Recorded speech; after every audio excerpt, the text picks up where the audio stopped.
ang kubo, tahimik ang paligid. Hangin lang ang nakausap sa gabi tumaga. Walang ilaw kundi buwan at bituin at apoy na sumasayaw sa lumang kalan. Kahoy ang gatong, usok ang kasama. Sa bawat lutong may kwento talaala. Kumukulo ang sabaw sa kalderong maitim. Usok pa lang nanunuot ang lasa sa linutong pagkain. Hindi man marangya ang hapag noon, busog pa rin sa tawanan at kwentuhan. Balik tanaw sa mga araw na payat, kamatis, sibuyas, bagoong at kalamansi. Kape na may kanin, simpleng pagsasalo, mantika at asin. Sapat na sandalin, kahit mahirap may saya sa bawat sandali.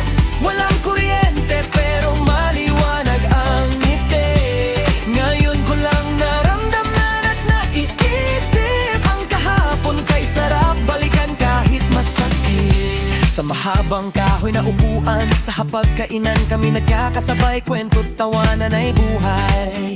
Magkakatabi lang kita ang mga tuhod at parang nakadapos sa upuan habang kumakain. Simpleng saya ang dulot, walang arte, walang pakitang gilas. Basta't magkakasama sapat na sa amin yun. Sa kalderong maitim, lutong may bakas ng usok at apoy na sa kahoy nagmula. At ang luto sa kahoy ay nakakamiss kasi masarap sa ulam ang may lasa ng usok. Sa panahong walang pera, mantika at asin ang hinahalo sa kanin. Pag nasawa, sariwang bagoong nahinaluan ng kamatis, sibuyas at kalamansi.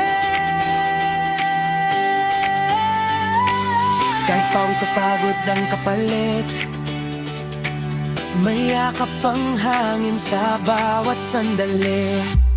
Balik tanaw sa mga araw na payak, kanin at kape pang ulam, walang pera, sapat na ang saya.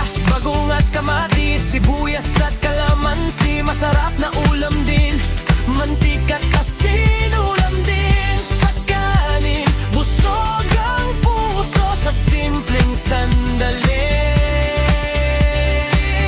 Walang kuryente pero masaya rin ang gabi.